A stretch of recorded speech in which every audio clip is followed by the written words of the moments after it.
Welcome to MOOC course on Introduction to Proteogenomics.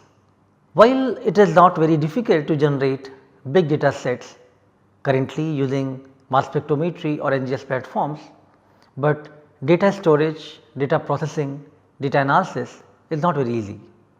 And in this light, cloud computing has provided some hope in which way big data can be handled. In this light, the last lecture, Dr. Mani has given you introduction about FireCloud. From the last lecture, it was clear that FireCloud allows users to set up the data analysis using customized workflows across multiple hardware platforms.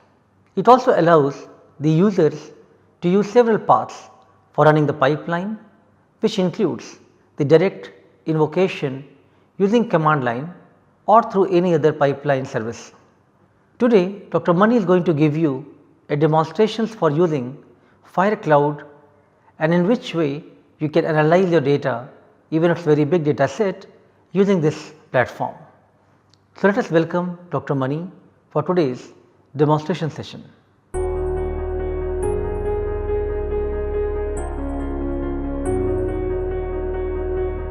So, if you type firecloud.org, it will go to the home page site, which kind of shows the same picture that I have showed you 4 times, but it will also have these other. So, if you want to start using FireCloud, you click on use FireCloud, but I want to point out the other things that are on the page. So, there is a user guide. So, if you click on that, it will give you a lot of information on how to use FireCloud. There is also a user guide for WDL, which you can access separately.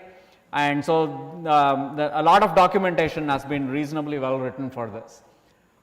There is a blog that announces new updates or when the system is not working or there are maintenance and things like that. The blog has like updates that you can follow. But the cool thing is the forum.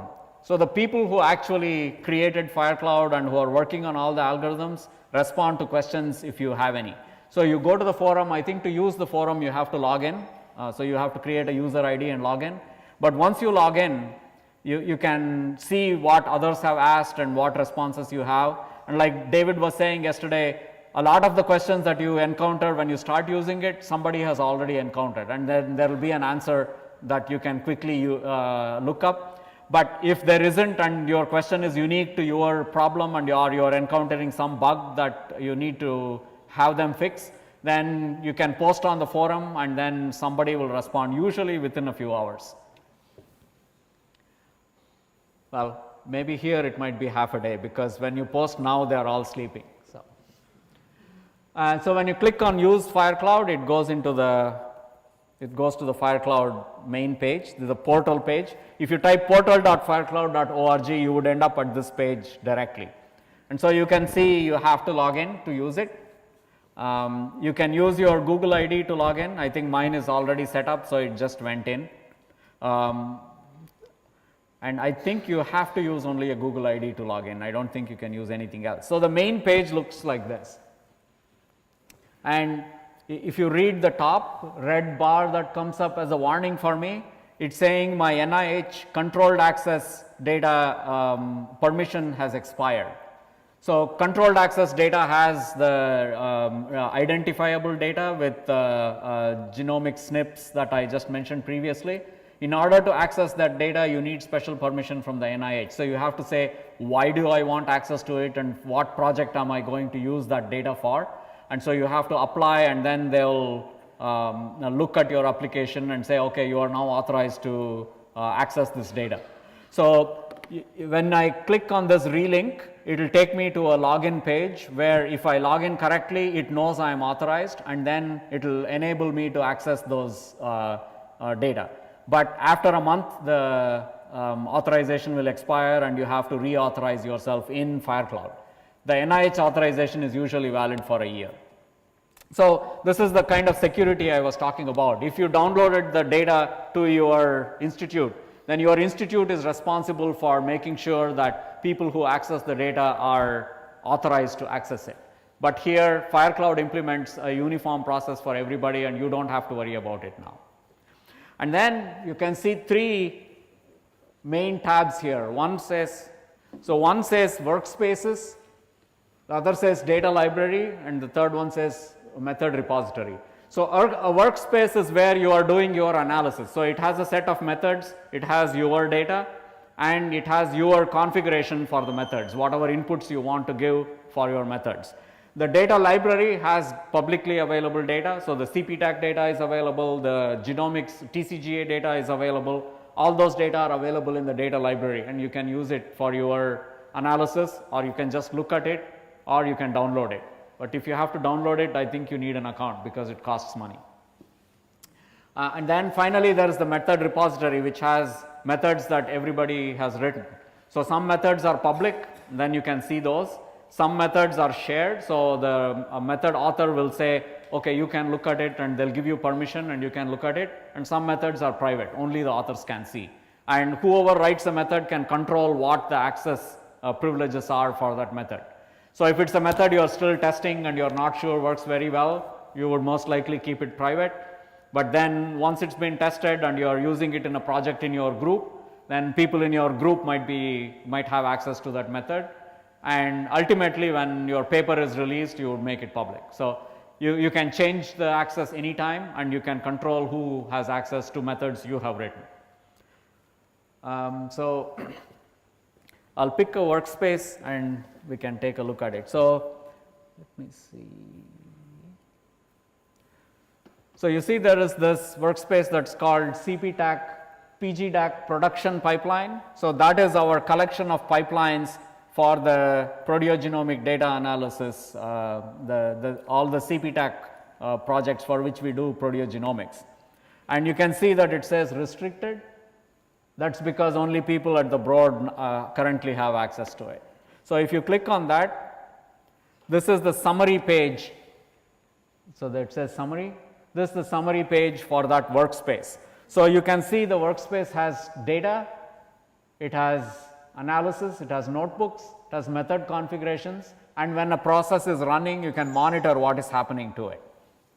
And here on the left side, it says that the last process run has completed successfully, which is green. If it didn't complete successfully, you will have a red triangle and the whole thing will be red.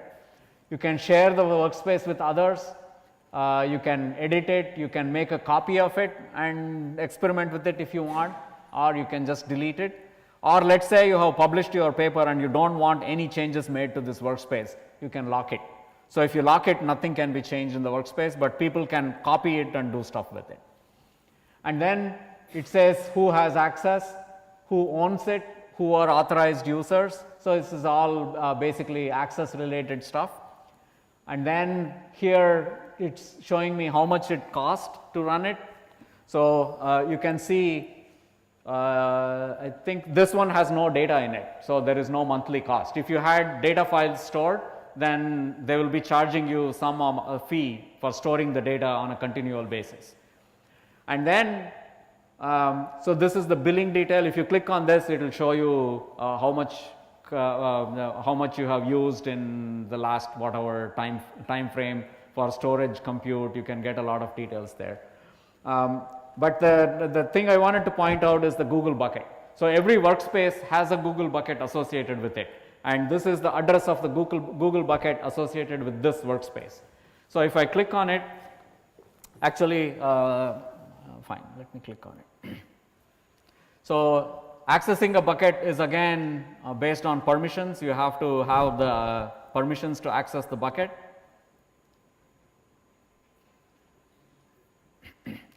So this is your bucket. So basically it's saying there are no objects in this bucket. So because this is a workspace we set up to just store methods, so that when we need to do a real analysis, we copy the methods from here into a new workspace, put the data in the new workspace and do it.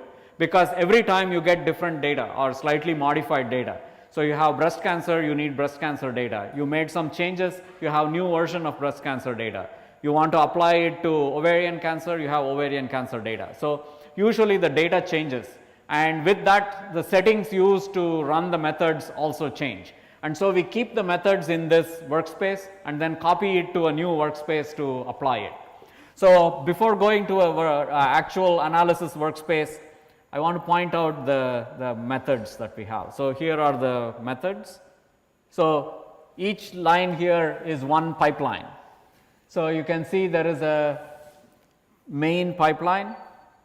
So, this is the basic pipeline that runs a lot of proteogenomic analysis, and these are all the inputs to that. Many of them are optional and do not have to specify anything, but some of them you have to specify as input. So, like the input data set, for example, without that you can't run an analysis. So, things like that you have to specify. And here the snapshot is the version of that method. If you made a modification and you uploaded the method again, the snapshot will change to 6. So, it will keep track of all the changes you have made, and you can revert back to old methods if you want to. So, let us say you made some change and then you realize that actually introduced a bug and you do not want to use that snapshot, you can go back to an older one. And when you click on there is this thing called WIDL, and if you click on expand, it will show you the actual workflow for that pipeline. So, you can see there is a task called PGDAC association, it has some inputs and outputs. Then there is another task called CNA correlation report, CNA copy number analysis, consensus clustering. This is for like harmonizing data, normalizing mass spec data, then a report for that. So, basically all the tasks that you would need in order to start with pre-processed genomics data and pre-processed proteomics data, and then do like a proteogenomic analysis, replicating a lot of things that was reported in the breast cancer Nature paper are included in this pipeline. So, I will actually show you and then, so these are all the task descriptions, and at the end of it is the workflow. So, you can see it says workflow, main pipeline, those are all the inputs, some of them are optional, but others are required. And then here you say you start by parsing the spectral table, the output of that goes into normalization, the output of that goes into report creation, and so on. So, you just go in sequence in for how the workflow goes. If there is no dependence, you can execute them in parallel. Okay, so, and the method repository has all the methods that we have generated available. So, these are all the pipelines and workflows. So, there is outlier analysis from David Fenio and Kelly Ruggles lab that is available here. This is the main pipeline. This is the connectivity map analysis that was also reported in the paper, and there are many others. So, I think Karsten's PTM GSCA is also somewhere here, maybe on the next page. Yeah, SSGSCA. So, all the methods are here, and you can use any of them. You can. So, this is the method repository. When you create your workspace, you can import any methods you want, and then put your data there and apply the methods to that data. So, let us look at one workspace where we have actually done an analysis. So, I will do so this is the new breast cancer data, which is we call the prospective data set, and you see I have version 2, version 1 had some differences, and now we updated it. So, now here if I go to, so you can also see that I ran this many 20 pipelines in this workspace, 2 of them aborted due to problems, 18 of them were finished. If I go to the Google bucket, so now you can see there are a lot of folders in the bucket, and when you run a pipeline, the output is written in a bucket that is named like this. So, this is like a long set of hexadecimal characters, so that you do not have like the same file for directory name or folder name. So, it creates a unique name every time with some long set of, but you do not have to keep track of it. It will automatically know which folder was used for which task, and then copy the right output to where it needs to go. So, but it will write all the outputs to the bucket that you have for the workspace. But the important thing to note is this thing called input here. So that is where all the input data is. So if I click on that, it will show what input data I have. So I have RNA-seq data, I have acetylome, phosphoproteome, proteome, I have some groups that I want to look at for enrichment when I do my clustering. This is for the connectivity map analysis. This is the copy number data. And then if you want to change some of the configurations of the pipeline, there is a configuration file you can use. The experiment design file is the most important one, which associates samples with various annotations for the samples and also says which TMT run had a specific sample in which channel. And so this is basically all the data that you would need as input is here. And in your workspace, you would, in the method configurations, because this is one that we are using for actual analysis, the methods will be configured. So if you look at the proteome analysis pipeline, you can see the optional things are not filled in, but if you look at, so look at this analysis directory. So this actually points to data in the metadata table. So when it says this dot whatever, I think it's getting cut off because the resolution is too low. But you can see that many of these are filled in with values.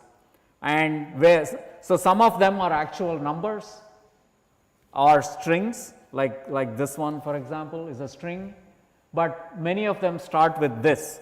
So those are obtained from a metadata table that kind of says for the proteome, what are my input data sets and what are my input files that I need to use. For the phosphoproteome, the table will specify what input files I need to use. So for each of these, you will have like a specification of inputs, and when you run the method, it will ask you, okay, which participant should I use? The proteome, phosphoproteome, which one?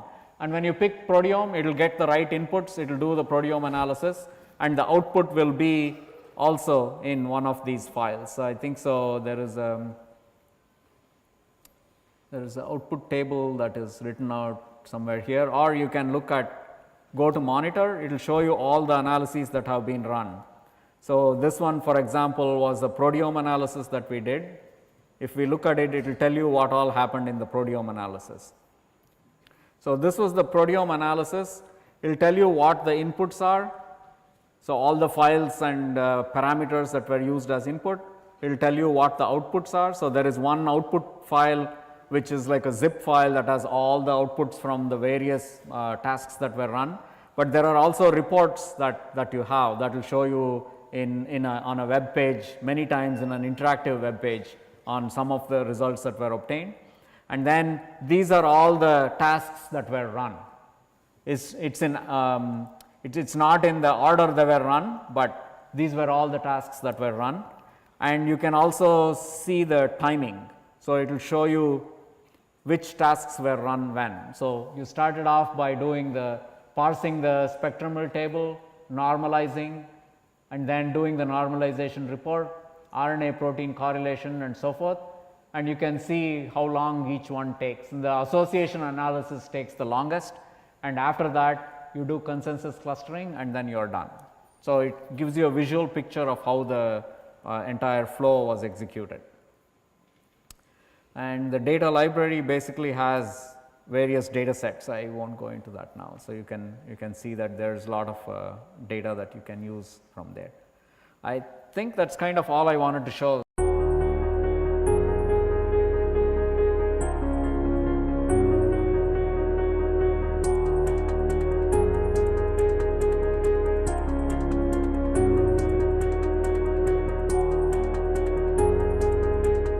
In today's demonstration session, you are given the concepts that in which way FireCloud could use three main tabs: the workspaces, data library and method repository. The workspaces let the user create their own pipeline. The data library contains publicly available data that can be also used by the user. The method repository, it contains the methods used by different users. These methods are also available for any user using cloud computing platforms. Once you have submitted your job, the user can now visualize the various steps involved, including the input files and the output files. I hope it at least gives you the glimpse of in which way the big data can be handled using cloud computing platforms. Some of the shown tools and platform currently are not available for the public usage, but hopefully Broad Institute will make it available online in some time. At least you should be aware that these are the good resources in which way you can analyze your data using cloud computing. Thank you.